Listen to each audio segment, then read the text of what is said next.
সুপ্রিয় দর্শকবৃন্দ, আসসালামু আলাইকুম রহমতুল্লাহি ওয়া বারাকাতুহু। পর্দার অন্তরালের একটি খবর, সেটি হচ্ছে যে সদ্য উপদেষ্টা পরিষদ থেকে পদত্যাগ করেছেন উপদেষ্টা মাহফুজ আলম এবং আসিফ মাহমুদ সজীব ভূঁইয়া। এই দুজন যে পদত্যাগ করেছেন, আসিফ মাহমুদ সজীব ভূঁইয়ার একটা উদ্দেশ্য রয়েছে। তিনি আগে থেকে ইঙ্গিত করছিলেন যে তিনি নির্বাচনে প্রতিদ্বন্দ্বিতা করবেন, যদিও এখনও এটি ঠিক হয়নি যে তিনি ঠিক কোন দল থেকে নির্বাচনে প্রতিদ্বন্দ্বিতা করবেন। যদিও গতকাল রাতে গতকালকে বা পরশু গণ অধিকার পরিষদের পক্ষ থেকে দলটির সাধারণ সম্পাদক রাশেদ দাবি করেছেন যে তিনি গণ অধিকার পরিষদে যোগ দিচ্ছেন। এটি তিনি দাবি করলেও আজকে এখনো পর্যন্ত যে খবর প্রকাশিত হয়েছে সে তার দাবির পক্ষে এখনো জোরালোভাবে সেরকম কোনো প্রমাণ পাওয়া যায়নি। তবে মাহফুজের যে বিষয় সেটি হচ্ছে যে তিনি পদত্যাগ করতে চাননি। তিনি চেয়েছিলেন তিনি কোনো দল থেকেই নির্বাচনে প্রতিদ্বন্দ্বিতা করার ইচ্ছা তার নেই। তিনি চেয়েছিলেন যে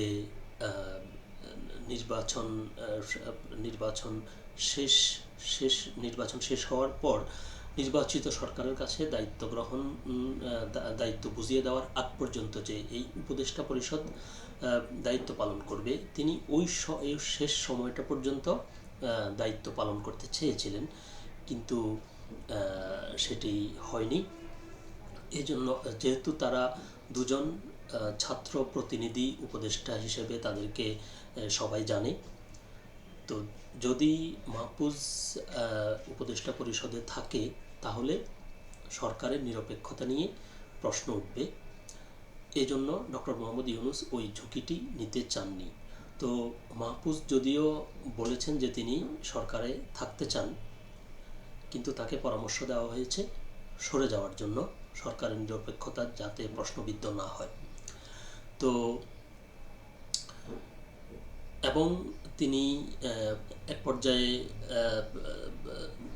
তিনি মনে করছিলেন তিনি যদি নিজ থেকে পদত্যাগ না করেন তাহলে ডক্টর মোহাম্মদ ইউনূস তাকে হয়তো সরিয়ে দেবে।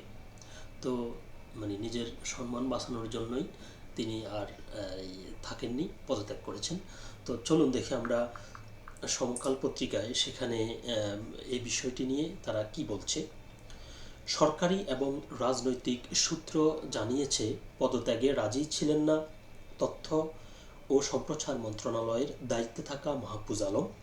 জুলাই গণ অভ্যুত্থানের মাস্টার মাইন্ড পরিচিতি পাওয়া এই ছাত্রনেতা নির্বাচন না করে সরকারে থাকতে চেয়েছিলেন, কিন্তু প্রধান উপদেষ্টা এবং সরকারের পক্ষ থেকে তাকে জানিয়ে দেওয়া হয় নির্বাচনকালীন দায়িত্বে সরকারের নিরপেক্ষতা প্রশ্নমুক্ত রাখতে পদত্যাগ করতে হবে।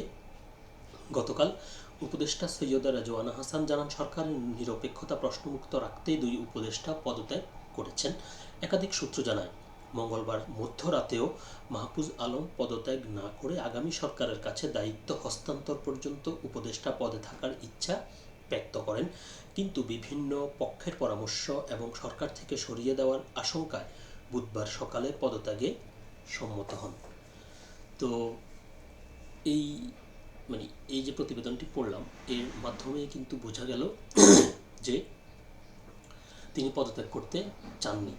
এমনিতেই ডক্টর মোহাম্মদ ইউনূস আওয়ামী লীগকে ছাড়া যেই নির্বাচন, এটি নিয়ে এমনি আওয়ামী লীগের দেশ বিদেশে তাদের যে সমর্থক বা শুভাকাঙ্ক্ষী রয়েছে, এবং অনেকেই মনে করছেন যে ডক্টর মোহাম্মদ ইউনূস আওয়ামী লীগকে ছাড়া নির্বাচন করলে এমনিতেই তারা প্রশ্নের মুখে পড়বে। তার উপরে যদি আবার তাদের এই ছাত্র উপদেষ্টা যদি উপদেষ্টা পরিষদে থাকে তাহলে তাদের নিরপেক্ষতা নিয়েও প্রশ্ন উঠবে। তো এই জন্য বিতর্কে যেতে চাননি, তাই তাকে বলা হয়েছে তুমি সরে যাও, তাই তিনি সরে গেছেন। তো সকলে ভালো থাকবেন, সুস্থ থাকবেন, আল্লাহ হাফিজ।